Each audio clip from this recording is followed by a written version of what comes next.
is one step towards doing away with electoral autocracy. And like he has done before, the ODM leader, whose NASA colleagues were conspicuously absent this afternoon, reiterated what they had been agitating for since the August 8th election. Wakenya wamechukua hatua ya kujikondoa utawala ya kiimla na kidikteta. Raila on this day seeming to give an excuse why he was participating in the administering of an oath so important to his supporters all by himself. Kalonzo Musyoka hayuko, lakini Kalonzo ako na sisi. Kalonzo ataapishwa baadaye, sawa, kwa sababu ya maneno ambayo mtakuja kujua baadaye yale yalifanyika. Sala Mudavadi na Moses Wetangula na Kalonzo Musyoka wako pamoja na sisi. In a short speech, Raila laid out his agenda after exercising what he called his right and that which members of parliament who support his mission claim has not crossed the line or violated the rule of law. Well, you need to wait because there is a committee which is Assumption of Office Committee, which has the details. Raila Odinga is going to form government from today, and we have not declared this day or the events here illegal. And I want to tell you, I'm well read, I'm a legislator, I have been in parliament for 3 terms. We passed these laws. I know there is no law we are breaking. We are within the law. Whoever thinks otherwise, let us meet in court. While the day was expected to be a battle between the police on one hand and NASA supporters on the other, much of the day went without any major drama. NASA supporters streaming into the historic Uhuru Park grounds and dancing their hearts out, eagerly awaiting the big day. Many started streaming into the park as early as 6 in the morning and spent much of the time chanting slogans against President Uhuru Kenyatta. Without his 3 other brothers in the NASA coalition, Raila Odinga of the ODM party stood tall and took the oath of office of, quote, the people's presidency, saying that he will stay true to the constitution. Leila Mohammed, NTV at the Uhuru Park in Nairobi County. 3 NASA principals, Kalonzo Musyoka, Moses Wetangula and Musalia Mudavadi, say despite their absence from today's swearing-in ceremony, the coalition remains united. The 3 say there was supposed to be a meeting between the 4 principals before the ceremony, but the meeting could not take place due to what they call circumstances beyond their comprehension and control.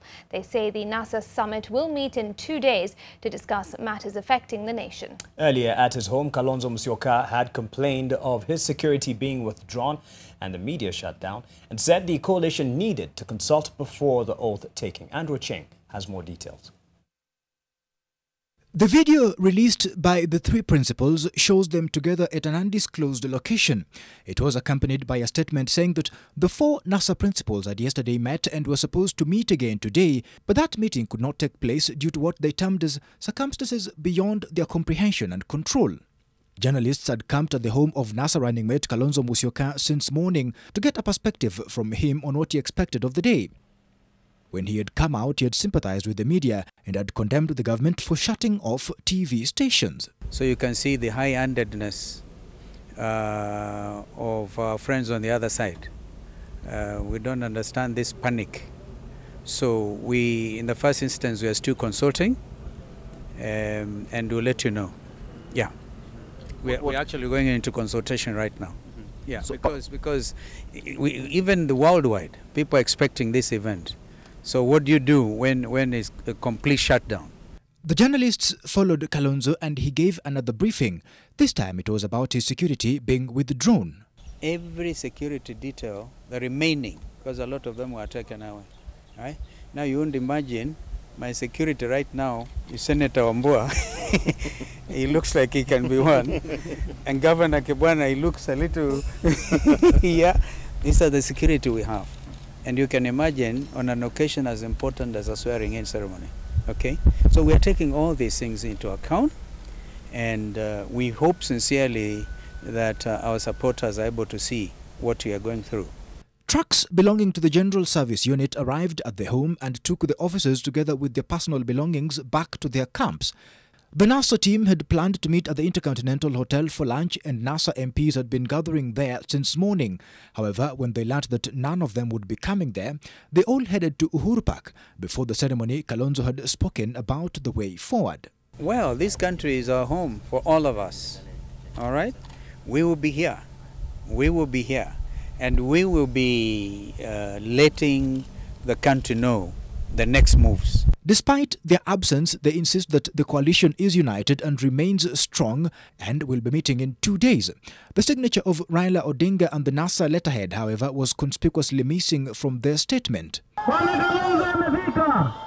The initial swearing-in meant for the 12th of December last year had been called off because Kalonzo had not been in the country then. When he came back, he had been buoyant and had boldly said that he would take the oath as Odinga's deputy. Kama hawataki mazungumzo ya kuhakikisha wizi wa kura unakwisha. Kama hawataki ya mazungumzo ya wizi wa kura, Kalonzo na Raila wataapishwa. His absence today could raise eyebrows about the future of the coalition that has survived since 2013 and was bolstered in the last election by the presence of ANC's Musalia Mudavadi. Andrew Ochieng, NTV. Well, NASA supporters who thronged Uhuru Park have welcomed the swearing-in of Raila Odinga and are optimistic that the NASA leader will indeed lead them to KENYAN. NTV's Setolale sampled their views before and after the swearing-in ceremony at Uhuru Park.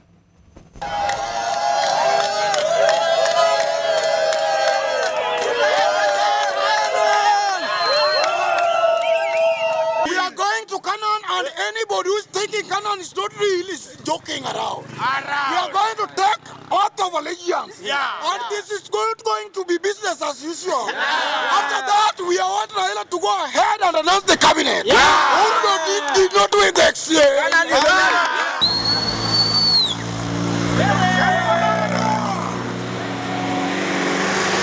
We want him to represent our will as the people of Kenyans, or all Kenyans as a whole.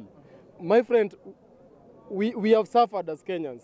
There are so many youths who are idle in Kenya, and we need employment. And we know who is going to give us employment is the only His Excellency Raila Amolo Odinga. One thing Raila will do, it will change the policy of this nation.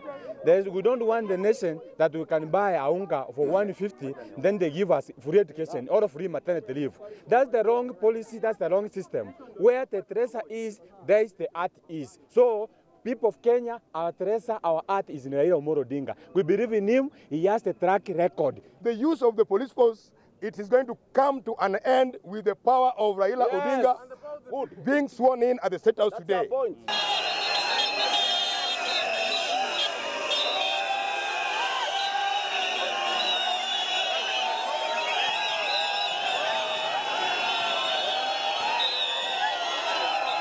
Mimi najisikia niko KENYAN, nimefurahia sana nikiona Wakenya wenzangu wamejitokeza kuonyesha ya kuwa kwa kweli rais wa wananchi ni Raila Amolo Odinga. Najisikia niko sawa, ijapokuwa changamoto ni kuwa nimeona vigogo wetu watatu hawajaonekana, ijapokuwa Rais Odinga amesema ya kuwa kuna sababu hao kutofika, tutaelezewa baadaye. Lakini mimi nimefurahia kama Mkenya, nimefurahia ya kuwa Wakenya wamepata haki yao. Sasa tunatarajia ya kuwa Raila Amolo Odinga aende afanye kazi. Kazi si lazima aende hii nyumba ya State House, amejua venye mpangilio wamepanga. So sisi tuko nyuma yake, kufikia kesho tunataka sasa azindue kabineti yake, kazi ianze. It's a clear indication that Raila is the leader of Kenya, because of wale watu tuliona hapa. Halaiki ya watu imeonyesha kwamba ni mtu anayependwa na Wakenya. Hao watu hawakuwa wanatoka Uganda, hawakuwa wanatoka Tanzania, watu wanatoka nchi nyingine. Walikuwa wanatoka Kenya.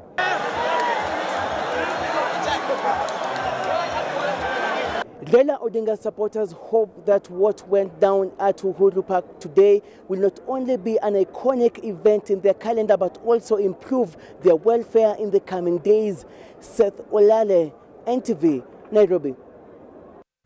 Well, the Jubilee government today made good its threat to switch off all broadcasters who defied express orders not to air live proceedings of the swearing-in of Raila Odinga as a people's president at Uhuru Park. This morning, a group of officers from the Communication Authority and the National Police Service raided several transmission sites owned and independently run by media houses and literally disabled the television signals. This move has been widely condemned, as Ken Mijungu reports.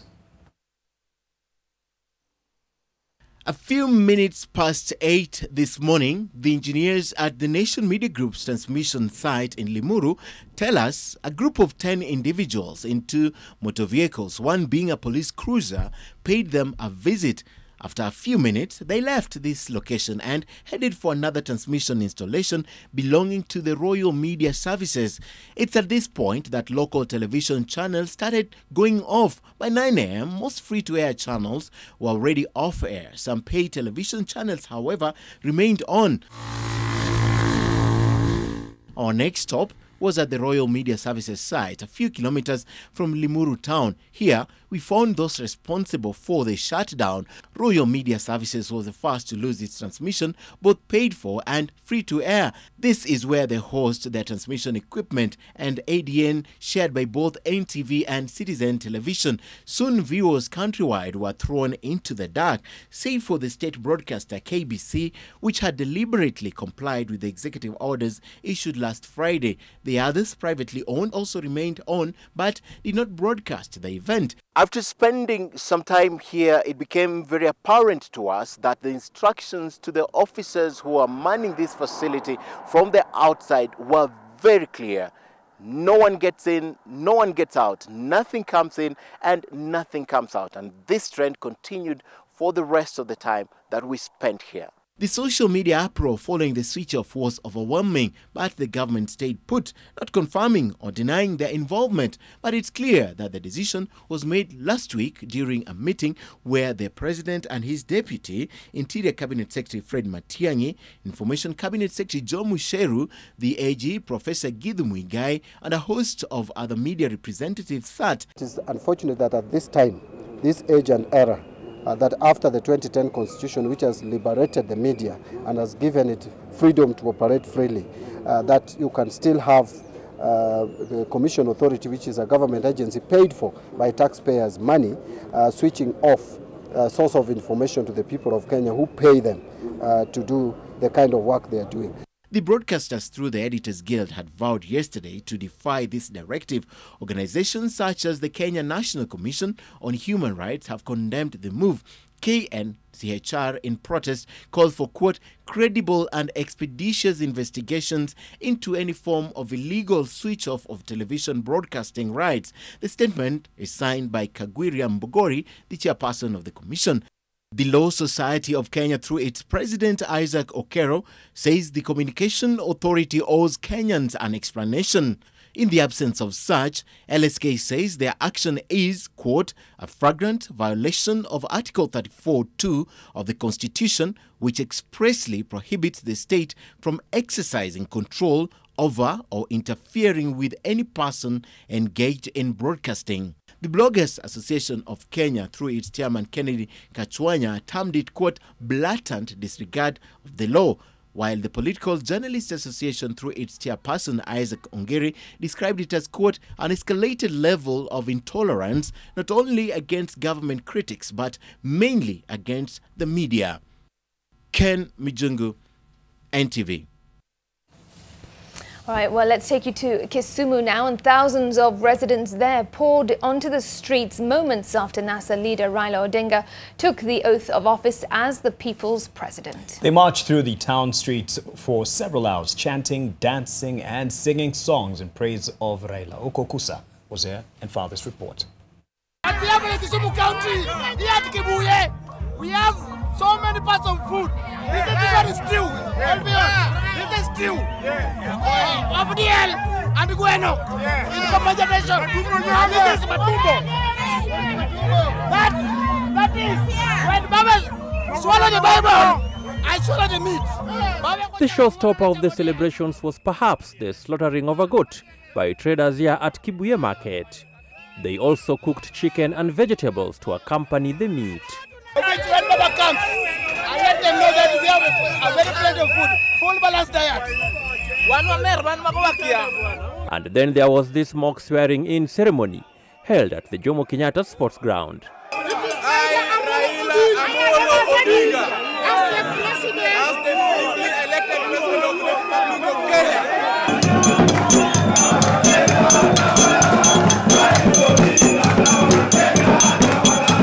Thereafter, the residents took to the streets, showcasing all manner of antiques.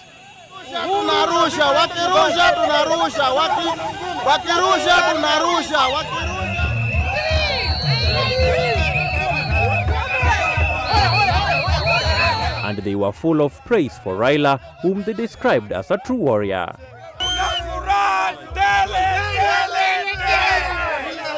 They have stolen Raila's vote for several times. It is time for us to go home. Wakiapisha, unapisha. The people's president has been sworn in as the president of the Republic of Kenya. The people's president.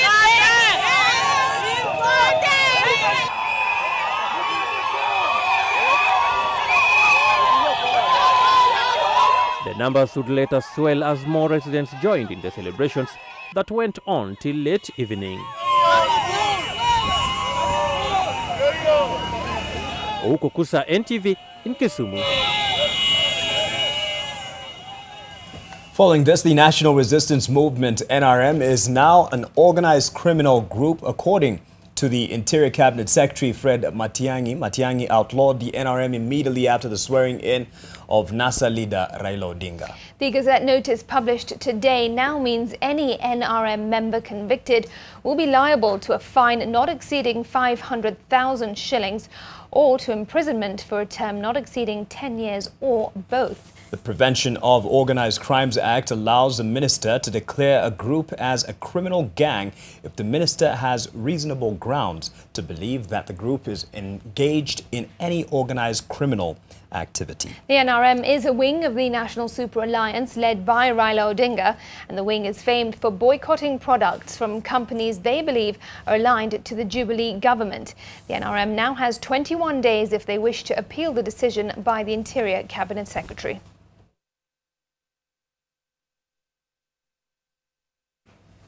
Definitely has been an eventful day. Let's take a quick break and more events of the day will follow after.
to witness Raila Odinga's swearing-in, live broadcasts offered a front row seat to all the action. However, that too was short-lived, sending residents in South Nyanza region in search for the biggest news story of the day from foreign broadcasters. It was arguably the most awaited TV moment in Kenya to date. Africa and the world were equally awaiting this unprecedented ceremony to take place from the heart of Nairobi. It was a case of so close but so far for the many NASA supporters in South Nyanza region who could not witness firsthand the swearing-in of Raila Odinga at Uhuru Park. Instead, this was how they got their piece of history through flickering TV screens in restaurants and offices. Most of us could not travel to Nairobi, so we said it is wise for us to gather in a common place so that we be part of this making decision in Kenya.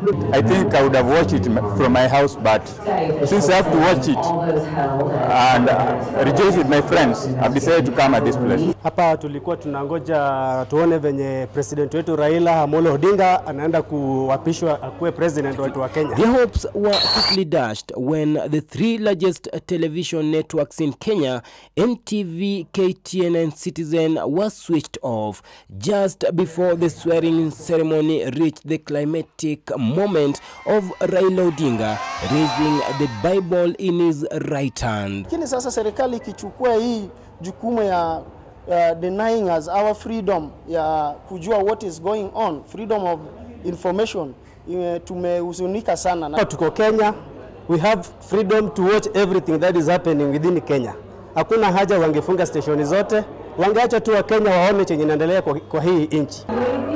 But alternatives in international media stations like Al Jazeera, BBC and CNN became the sole source of the people's president's big moments at Uhuru Park. And it was this money shot was all it took to get this crowd erupting in celebration and offering congratulations to Raila Odinga.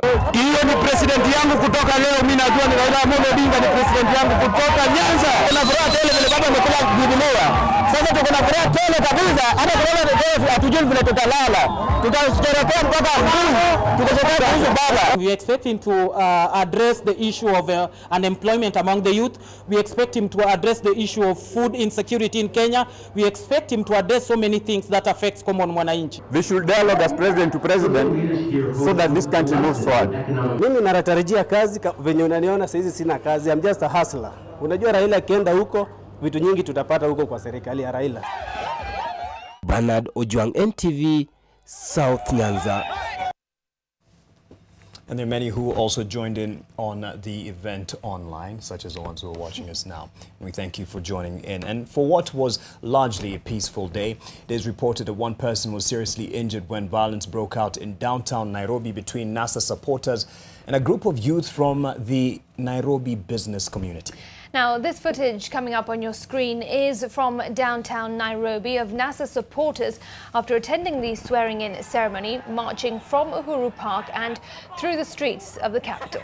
At around Kirinyaga Road, they clashed with another group calling itself the Nairobi business community. The two groups taunted each other and pelted each other with stones and broken bottles. Well, one NASA supporter was caught up in the violence. He was mobbed by the group of youth from the Nairobi business community who were carrying crude weapons. He was seriously injured. Anti-riot police had to fire several times in the air and use tear gas to disperse both groups.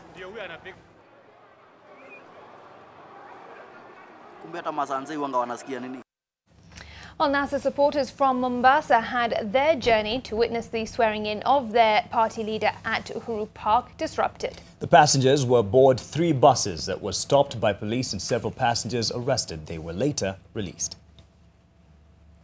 They had started their journey to attend the swearing-in of NASA principal Raila Odinga at Nairobi's Uhuru Park from Mombasa last evening.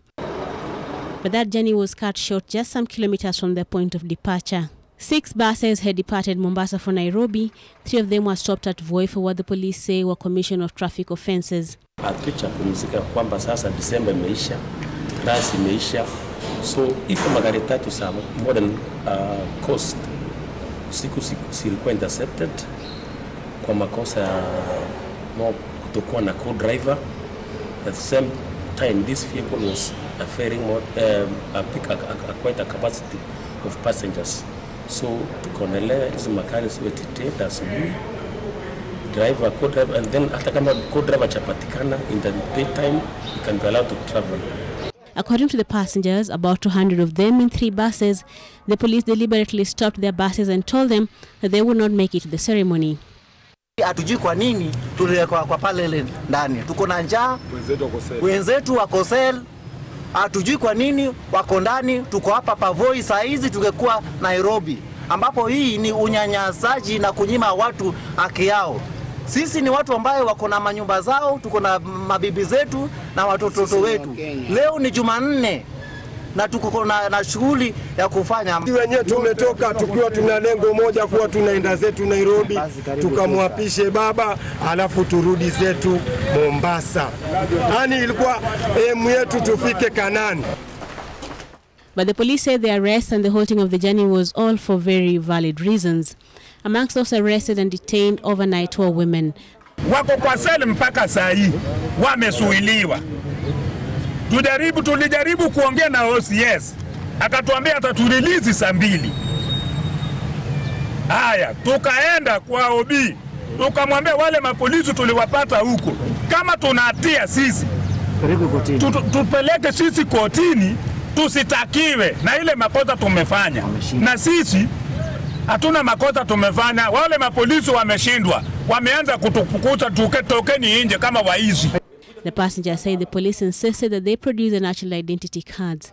The police, however, say that the passengers arrested, 82 of them, will be arraigned in court to answer to the charges preferred against them. The buses were later released and allowed to continue with their journey, but the drivers decided to turn back to Mombasa. Brenda Wanga, NTV. All right, it is time for a breather now on NTV Tonight. The business news is up next. Stay with us as we shift gears.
time now for a look at the day's business news. My name is Laban Clayfon Serio. We begin with matters financial, and the Nairobi Securities Exchange, that's the NSE, performed better today on the turnout, that's actually the turnover front, than it did on Monday, on a day that had tension for the better part of the day owing to the swearing in of opposition leader Raila Odinga as the people's president. Now, turnover surpassed the 1 billion shilling mark. That's compared to yesterday's 287 million shillings. The NSE 20 share index shed 12 points, or just 0.3%, to close at 3,727 points. Market capitalization remained the same as at yesterday. That's at 2.6 trillion shillings, indicating a measure of confidence in the stock market amidst the political turmoil that had befallen the nation.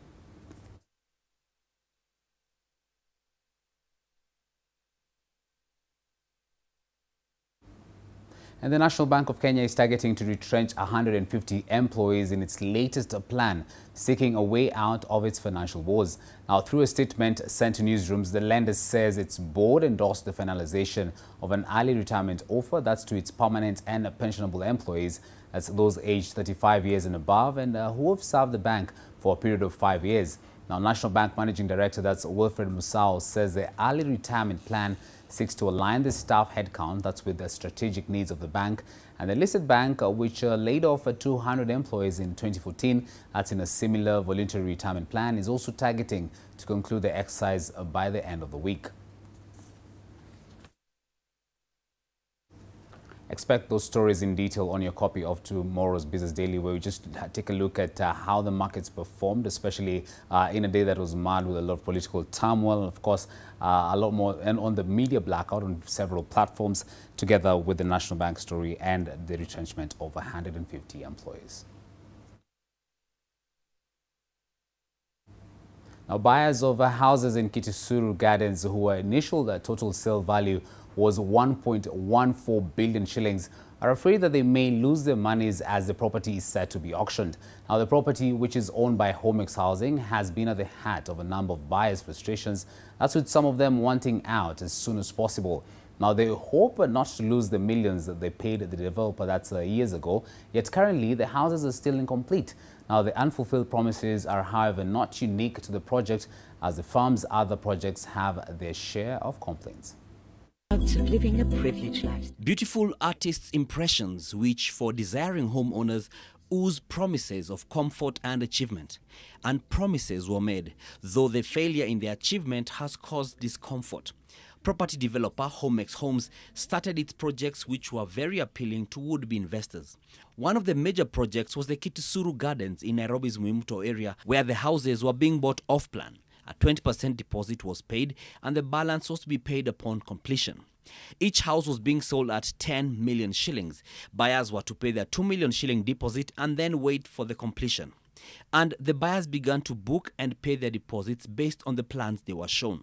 In a paid-for advertisement in the local dailies, Valley Auctioneers made public the auctioning of the 119 units of KISUMU Gardens, with the date set as 15th February. NTV spoke to some buyers of various Homex Homes houses who sought anonymity. One said she paid her 2 million shillings deposit for her house in KISUMU Gardens in February 2014. She was promised that the house would be complete by August 2015. That did not happen, and to this day, the house is still not complete, 2.5 years late. Further, the designs, she says, were changed midway, with some houses being moved from the original placement and rooms in the houses being more squeezed than what had been promised. Another buyer paid her deposit in early 2014 and was to have the keys handed to her in the same year, but that was pushed to August 2015. However, to this day, she says the house is not complete and she has been trying to get out of the arrangement for months on end, but to no avail.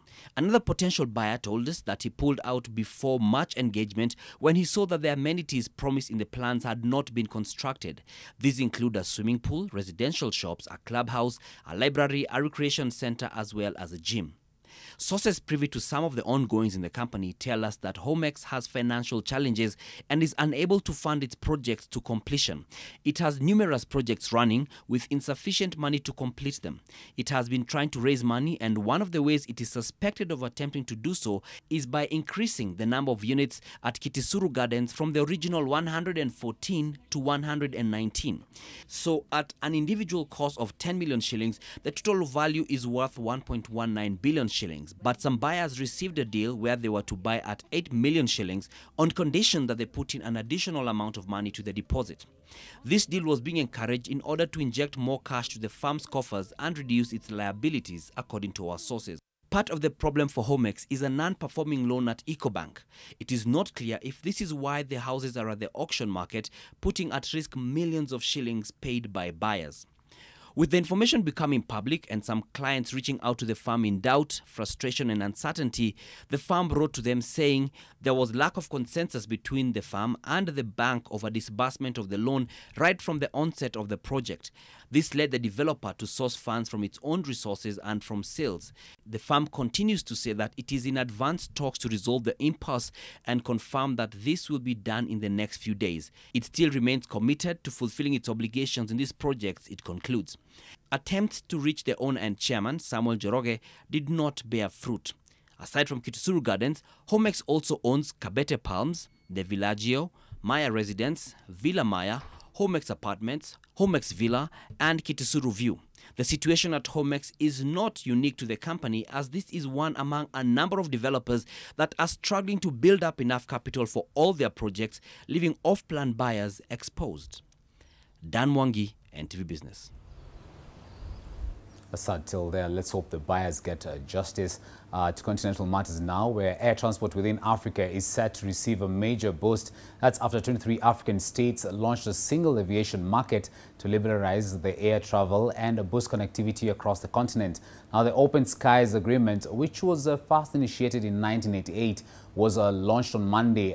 That started at the African Union headquarters in the summit of the heads of state in Addis Ababa, Ethiopia. Here now is the East African's special correspondent, that's Victor Kiprop, with more details. It all started in Yamoussoukro, Ivory Coast in 1999 when 44 African countries signed the famous Yamoussoukro decision for the establishment of an open skies agreement in Africa, the aim being to enable African carriers to operate with their few barriers to trade across the continent. After 19 years marked by numerous false starts and glacial progress, the single Africa air transport market has finally taken off, but with only 23 countries on board. This is a major step forward for transportation. We are nearly ready to adopt the Continental Free Trade Area. The launch of the agreement, which attempts to replicate the model of the European Common Aviation Area, is expected to boost connectivity and reduce fares by opening regional air markets to transnational competition. A journey of 1,000 miles begins with one step, and even though less than half of the nations on the continent are on board, it is expected that others will join in the short term. The flagship project is liberalizing the skies of 23 countries. It represents more than 500 million Africans who would benefit from this huge single air market. Africa accounts for 15% of the world's population, but only 3% of the world's aviation traffic, according to the International Civil Aviation Organization.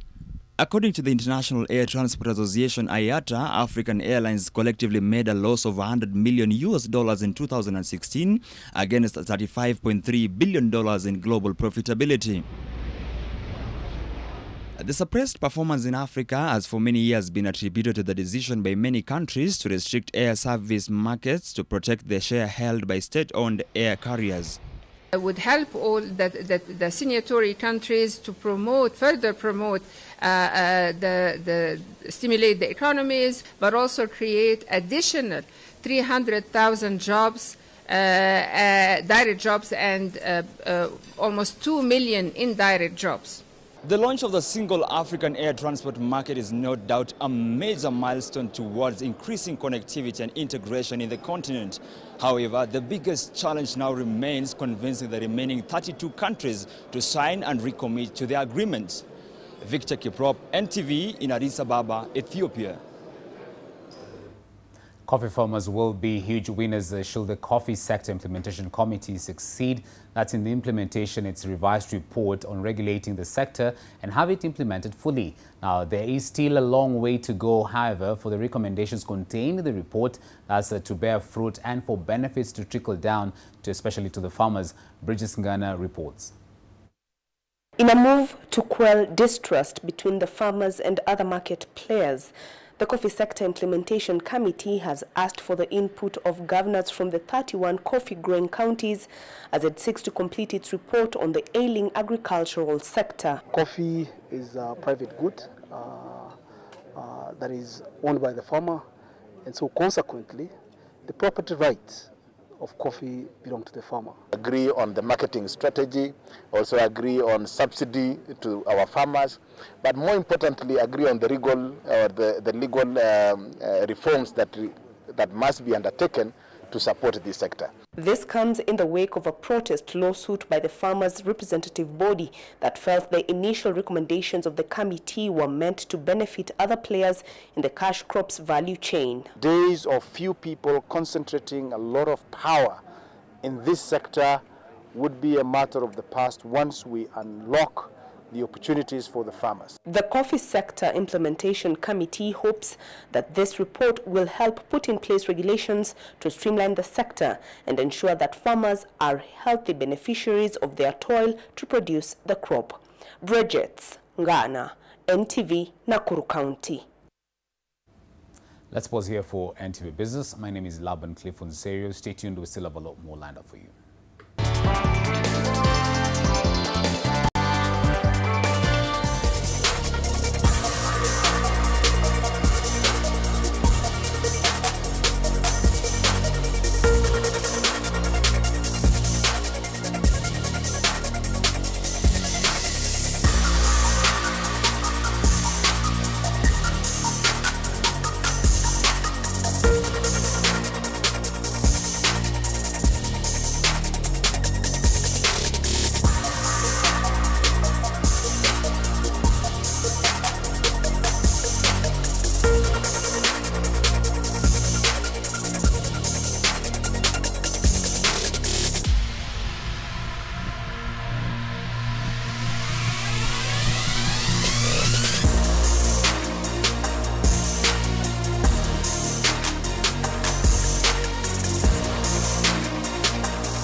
4 students from Jamhuri High School have been charged with assaulting and causing bodily harm to other students and the school's principal at the institution last week. These students were released on a personal bond of 20,000 shillings each, and their parents were ordered by Chief Magistrate Francis Andai to be their guarantors without security.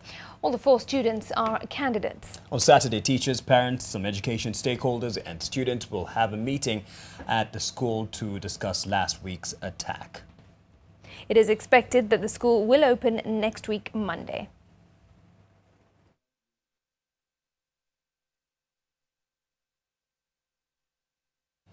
Time for another break. Sports is up next with What's on Kavuma.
Welcome to NTV Sport. I'm Watson Karuma. We have picked the tough lesson and we shall be back to being champions as soon as possible. That was the confident rallying call of the dethroned Africa hockey champions Telkom Kenya when they returned home last night to a muted reception after their quest to bag a 6th continental club title in a row and 10th in total fell flat in Ghana. Telkom Kenya's reign as the Africa Cup Club Women's Hockey Champions came to an end after they went down 1-0 to host Ghana Revenue Authority in the final. The Hockey Queens, who had swept aside Yobe Desert Queens of Nigeria, Strathmore Scorpions of Kenya and Kada Queens of Nigeria in their first 3 matches, found the going tough in the last 3 games when they faced Ghanaian opposition, buoyed by home support. It was a tough competition, and I can say teams are catching up, teams are coming up well. The tournament was quite hectic, especially for us as defending champs, considering that each and every team was coming out for us. It was not all doom and gloom for Telkom Kenya, as Cynthia Akinyi, who conceded only twice in 6 games, was crowned the best goalkeeper of the continental extravaganza. A good feeling, and throughout the tournament, I made sure that I put my team in the game, and I made sure I got all the balls that came my way to put my team in the game. But it was so unfortunate that we couldn't maybe win the finals or something, but I know we were up to task. The 9 times Africa Club champions will now have to go back to the drawing board and figure out how to reclaim their continental dominance, with the onus being on the Kenya Hockey Union to put in place structures to better the local league. We will be back. We will be back to reclaim where we belong, and this time we're going to do it in style. Kenya's other representatives to the club championship, Strathmore Scorpions, placed 5th in the women's competition. In the men's draw, El Shakia of Egypt emerged as the champions. Warote Kiru, NTV. Indian boxer Sanjit thrashed Kenyan Elia Joey 5-0 to sail into the men's 91 kg semi-final of the India Open International Boxing Tournament. In the women's action, Kenya's Christine Ongare was no match for Indians' versatile boxer Sarjubala Devi in the 51 kilograms category, with the Indian winning 5-0 to advance to the next round. The tournament is the biggest prize money event to be held in India, with a total purse of 10 million shillings. The Kenyan team, which is preparing for the Commonwealth Games, was expected to put up a good show, but their contests have been one-sided affairs thus far, with Kenyan boxers coming up short against boxers who are technically far superior.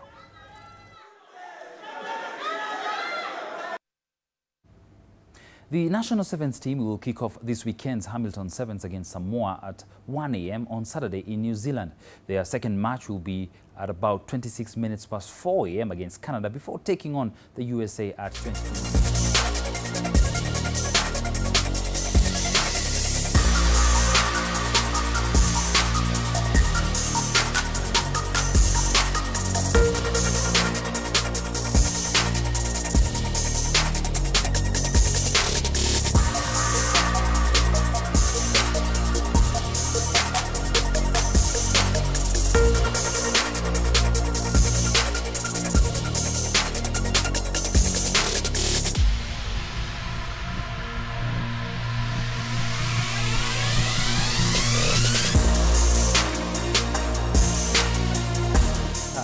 In Wales, Arsenal are likely to give a debut to Henrik Mkhitaryan against Swansea following his move from Manchester United last week.